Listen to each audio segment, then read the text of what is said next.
এতে সে মারাত্মক আহত হয়। পরে তাকে উদ্ধার করে বলমারী উপজেলা স্বাস্থ্য কমপ্লেক্সে নেওয়ার ব্যবস্থা করি। তার অবস্থার অবনতি হলে তাকে প্রথমে ফরিদপুর এবং পরে ঢাকা মেডিকেল কলেজে পাঠায়।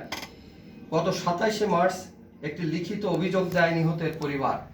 সে অভিযোগে আমার সম্পৃক্ততা আছে এমন কোনো অভিযোগ না দিলেও দেলোয়ার হোসেন দুলুর মোল্লার মৃত্যুর পর আমাকে রাজনৈতিকভাবে হেয় প্রতিপন্ন করতে একটি মহল উঠে পড়ে লেগেছে এবং ষড়যন্ত্রমূলকভাবে আমাকে এই হত্যা মামলায় আসামি করার পায়তারা চালাচ্ছে।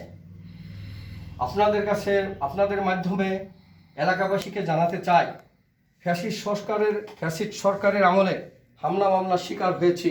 এই নিরপেক্ষ অন্তর্বর্তীকালীন সরকারের আমলেও মিথ্যা মামলায় ষড়যন্ত্রের শিকার হচ্ছি।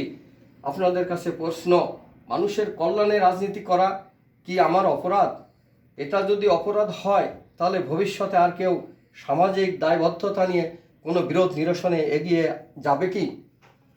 আমি এই হত্যা মামলার সুষ্ঠু নিরপেক্ষ তদন্তপূর্বক প্রকৃত আসামিদের বিচার হোক এটা প্রত্যাশা করি। এ ঘটনায় আমার সামনে অংশ নেই। আমাকে নিয়ে যে ষড়যন্ত্র হচ্ছে আমি তার তীব্র নিন্দা ও প্রতিবাদ জানাচ্ছি এবং এ ঘটনার সুষ্ঠু নিরপেক্ষ তদন্ত দাবি করছি। আমি মহান রব্বুল আলামিনের কাছে জানাই আপনার বড়ত্বের কসম, আমি যদি এই ঘটনার সাথে সামান্য পরিমাণ যুক্ত থাকি, রব্বুল আলামিন আপনি আমার বিচার করবেন।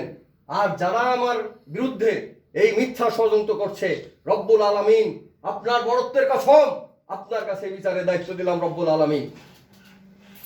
ধন্যবাদ সকলকে।